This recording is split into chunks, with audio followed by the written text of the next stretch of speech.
السلام علیکم ورحمۃ اللہ وبرکاتہ۔ الحمد للہ رب العالمین، والصلاة والسلام علی سید الانبیاء والمرسلین وعلی آلہ الطیبین الطاہرین واصحابہ الاکرمین اجمعین۔ فاعوذ باللہ من الشیطان الرجیم، بسم اللہ الرحمن الرحیم۔ یا ایہا الذین آمنوا اتقوا اللہ وکونوا مع الصادقین۔ صدق اللہ مولانا العظیم وصدق رسولہ النبی الامین الکریم، وقال اللہ تعالی فی شأن حبیبہ الکریم، ان اللہ وملائکتہ یصلون علی النبی یا ایہا الذین آمنوا صلوا علیہ وسلموا تسلیما۔ اللہم صلی علی سیدنا محمد وعلی آلہ واصحابہ افضل صلواتک وعدد معلوماتک وبارک وسلم صلاۃ وسلاما علیک یا رسول اللہ صلی اللہ تعالی علیہ وسلم۔ 100 سالہ عرس پاک کی تقاریب کے ضمن میں یہ عظیم علمی و فکری اجلاس، جس میں احقر العباد کو حاضری اور لب کشائی کی سعادتیں حاصل ہو رہی ہیں، بڑا ہی مشکور و ممنون ہوں میں حضرت پروفیسر ڈاکٹر شاہ محمد ذوالفقار محی الدین صدیقی قادری ملتانی صاحب کا کہ آپ نے نہ صرف یہاں حاضر ہونے کا موقع عنایت فرمایا، بلکہ بڑا ہی اہم موضوع جو سلسلہ رفاعیہ کے حوالے سے اکثر و بیشتر ایک طور پر بحث اور مباحثے کا بھی حصہ ہو جاتا ہے، اس سے متعلق ضروری باتیں آپ حضرات تک پیش کرنے کا موقع عنایت فرمایا ہے۔ محترم حاضرین و سامعین اکرام، سلسلہ رفاعیہ جس کے بانی مبانی ہیں حضرت سید الاولیاء سلطان العارفین ابو العباس سیدنا امام احمد کبیر رفاعی رحمۃ اللہ تعالی علیہ، جن کی ولادت باسعادت 512 ہجری میں بمقام حسن آباد ام عبیدہ میں آپ اس عالم فانی میں تشریف لائے۔ آپ کی سیرت مبارکہ سے الحمدللہ ہم میں سے اکثر بخوبی واقف ہیں کہ ولادت باسعادت سے 40 روز قبل ہی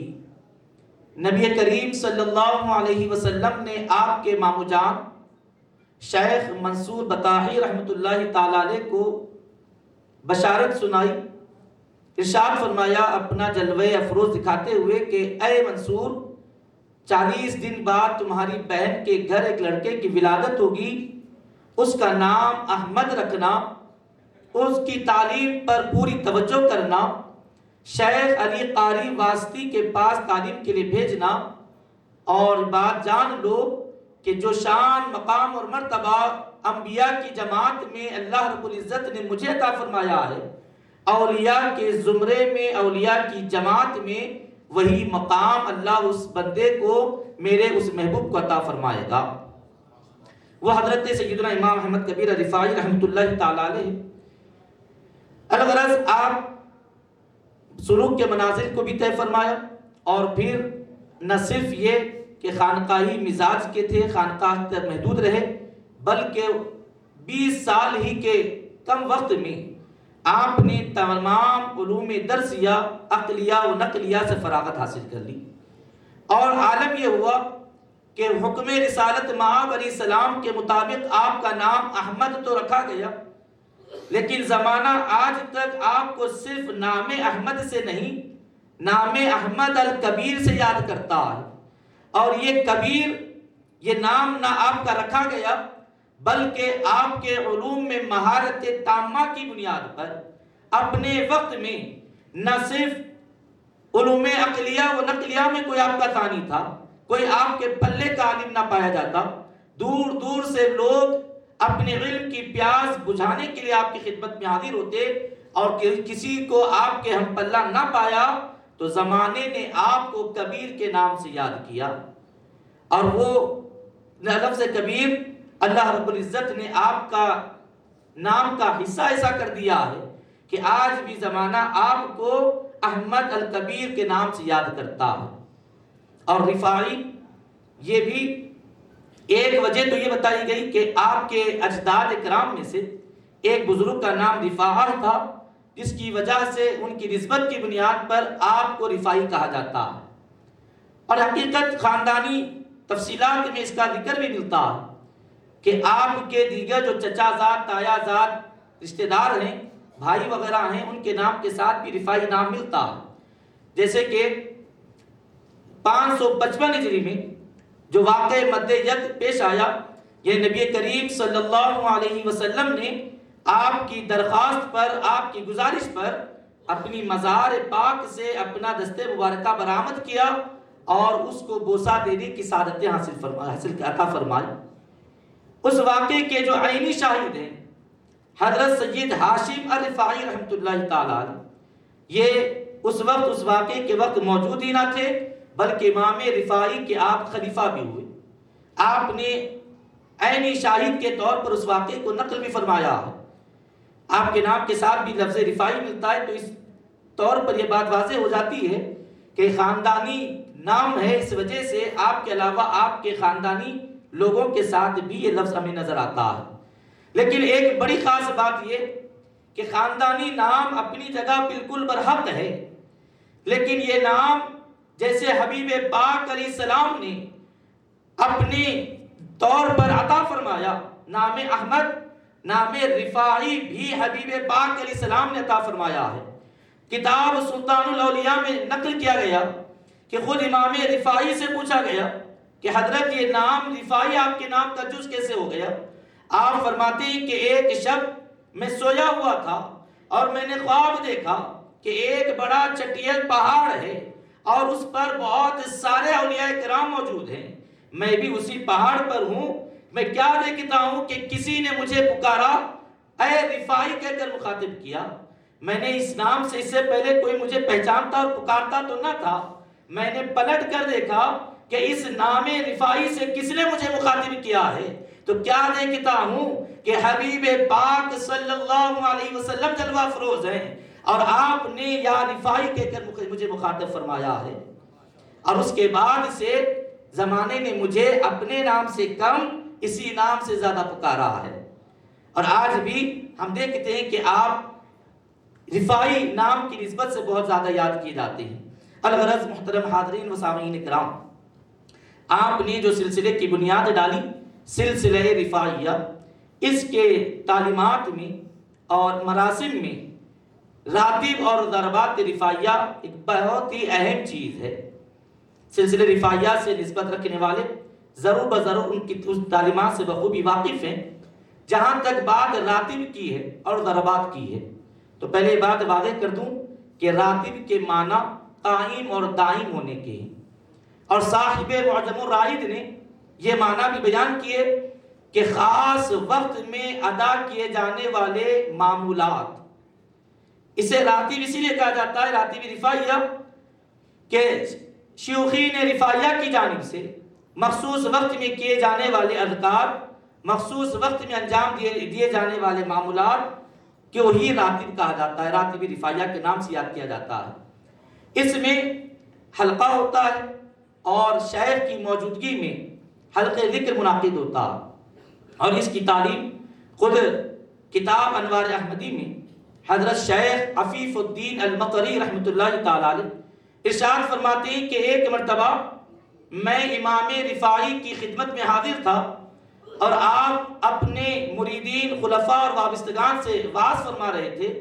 اور آپ نے اپنے خلفاء کو نصیحت فرمائی کہ ہر شب جمعہ اور ہر شب دوشنبہ محفل ذکر منعقد کی جائے، بعد نماز عشاء یہ محفل ہو اور آدھی رات تک اس محفل کا اہتمام کیا جائے، جس میں ذکر ہو، اور اللہ رب العزت کی ذکر میں اتنا وقت کم سے کم ہفتے میں 2 دن کے گزارے جائیں۔ اس اعتبار سے اکثر رفاعی خانقاہوں میں شب جمعہ یا شب دوشنبہ محفل رفاعی، حلقہ رفاعی کا اہتمام ہوتا ہے۔ الحمدللہ یہاں سے قریب ہی بارگاہ ہے حضور محبوب سبحانی سید شاہ افضل بیابانی رفاعی القادری رحمۃ اللہ تعالیٰ علیہ کی یہ پیچھوں کے نسباً رفاعی بزرگ ہیں،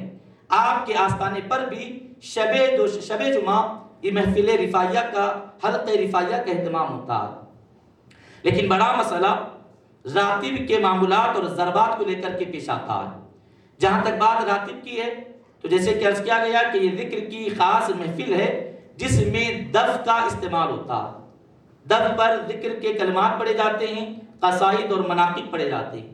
لیکن کچھ ایسی باتیں ہیں جو موجودہ وقت میں غلطی کے طور پر زیادہ اس کا اہتمام ہونے لگا، جس کی وجہ سے اعتراض تو بجا ہوتا۔ عمومی طور پر ذکر رفاعی کی خصوصیت اور طریقہ یہ ہے کہ دف بجایا ضرور جاتا ہے، لیکن ذکر کی آواز سے زیادہ دف کی آواز بلند نہیں ہونی چاہیے۔ باضابطہ سلسلے رفاعیہ کی تعلیمات میں بطور خاص اس بات کو ذکر کیا گیا، لیکن موجودہ وقت میں کہیں ایسی غلطیاں دیکھنے میں آتی ہیں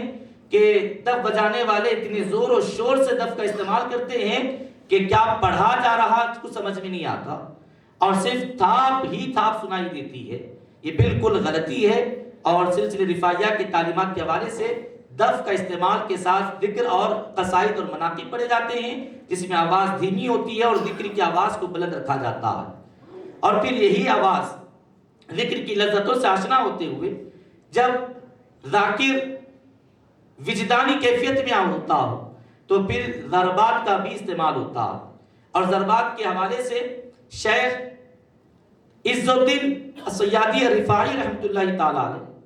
اپنی کتاب الطریقۃ الرفاعیہ میں ارشاد فرماتے ہیں کہ ضربات رفاعیہ کی جہاں تک بات ہے تو ضربات رفاعیہ اہل سلسلے رفاعیہ 3 وجہ سے ان کی اجازت ہے۔ ایک، جہاں پر کفر اور ضلالت ہو اور ضربات کے ذریعے کفر کا خاتمہ ہونا ممکن ہو تو وہاں پر یہ کرامت کے طور پر، امام رفاعی کی کرامت کے طور پر ضربات کا استعمال کرنے کی اجازت ہے۔ ہر جگہ گلی کوچے میں کرتے پھرنا اس کی ہرگز سلسلے رفاعیہ کی تعلیمات میں کوئی گنجائش نہیں ہے۔ اور اسی چیزوں کو دیکھتے ہوئے بعض حضرات نہ صرف غلط فہمی کا شکار ہوتے ہیں بلکہ معترض بھی ہوتے ہیں۔ تو ان کے اطلاع کے لیے کہ جہاں تک سلسلے رفاعیہ کی تعلیمات کی بات ہے تو یہ بات واضح طور پر ذکر کی گئی ہے کہ جہاں پر 3 وجہ ہیں۔ پہلی وجہ یہ کہ جہاں پر کفر اور ضلالت کا دورہ ہو تو اس کے خاتمے کے لیے ضربات رفاعیہ کے استعمال کی اجازت ہے، اور وہیں پر یہ تاریخی شواہد بھی ہمارے پاس موجود ہیں کہ یقیناً تاتاری فتنے جب رونما ہوئے بغداد کی سرزمین پر تو یقیناً بہت ساری وجوہات میں، بہت ساری سمتوں میں اس کے خاتمے کے لیے کوششیں کی گئی، لیکن اس میں سب سے زیادہ مؤثر جو طریقہ رہا وہ سلسلے رفاعیہ کے ماننے والوں کا ضربات رفاعیہ کا استعمال رہا ہے۔ تاریخ کا اگر ہم اس کا مطالعہ کریں تو پتہ چلے گا کہ تاتاری فتنے کے خاتمے میں رفاعی حضرات کا اپنے معمولات بالخصوص ضربات رفاعیہ کا، راتب اور ضربات رفاعیہ کا اہتمام رہا ہے۔ اور پھر دوسری وجہ جس پر اس کی گنجائش رکھی گئی وہ یہ کہ ظالم کے ظلم کے خاتمے کے لیے ضربات اور راتب رفاعیہ کے، راتب کی تو اجازت ہے، یہ تو ذکر کی بات ہے، ہر ہفتے میں 1 یا 2 دن کم از کم اس کا اہتمام سلسلے رفاعیہ کے ماننے والوں کو کرنا۔ جہاں تک ضربات کی بات ہے تو بتایا گیا کہ جہاں ظلم ہو اور ظلم کا خاتمہ کرنا ہو تو وہاں بھی یہ سلسلے رفاعیہ کے ماننے والوں کا ضربات رفاعیہ کا استعمال بتایا گیا۔ اور تیسری وجہ یہ کہ سالک کے اعتقاد میں مضبوطی کی خاطر، آج کل ہم جو دیکھتے ہیں اس کی ضربات کی ایک بڑی وجہ تو یہ کہ فنائیت کا مظاہرہ ہوتا ہے۔ یقیناً ضرب لگانے والا اس منزل میں ہوتا ہے کہ جب وہ ضرب لگاتا ہے تو شیخ اس کے جسم میں چبھو دی جاتی ہے، کبھی وہ آگ میں کود پڑتا ہے، کبھی آگ میں تپائی گئی زنجیر کو زبان سے ٹھنڈی کر دیتا ہے، کبھی کان چبائی جاتی ہے، کبھی تیر و تلوار کا استعمال ہوتا ہے، لیکن اس پر عمل کرنے والے، ضرب لگانے والے پر اس کا کوئی اثر نہیں ہوتا، کوئی اس کی تکلیف سے دوچار نہیں ہوتا۔ لیکن یہ سالک کا اپنے طور پر مظاہرہ اس کے اپنی ترقی مدارس کے لیے اپنی جگہ درست ہے، لیکن مظاہرے کی جہاں تک بات ہے تو اس کے لیے بتایا گیا کہ سالکین کے اعتقاد میں بحالی اور اعتقاد میں مضبوطی کے پیش نظر یہ ضربات کا استعمال کیا جائے۔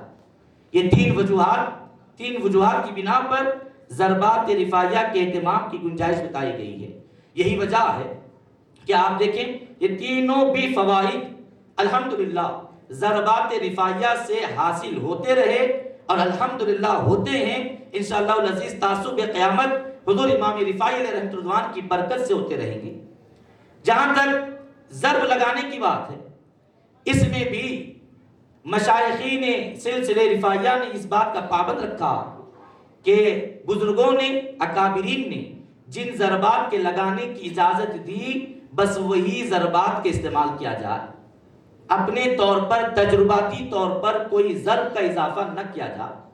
اور بزرگوں نے جتنے ضربات کی اجازت دی ہے حقیقت میں ان میں بھی تربیتیں پوشیدہ ہیں، اسی کے پیش نظر تربیتی طور پر ان کو اختیار کیا جا سکتا ہے۔ علاوہ اس کے اگر کچھ اور مرحلے پر کوئی کام کر رہے ہوں تو ان تین وجوہات میں سے کوئی ایک وجہ ہو تو ضربات کی اجازت دی گئی ہے۔ اور یہ بتایا گیا اکثر لوگ یہ ضربات کے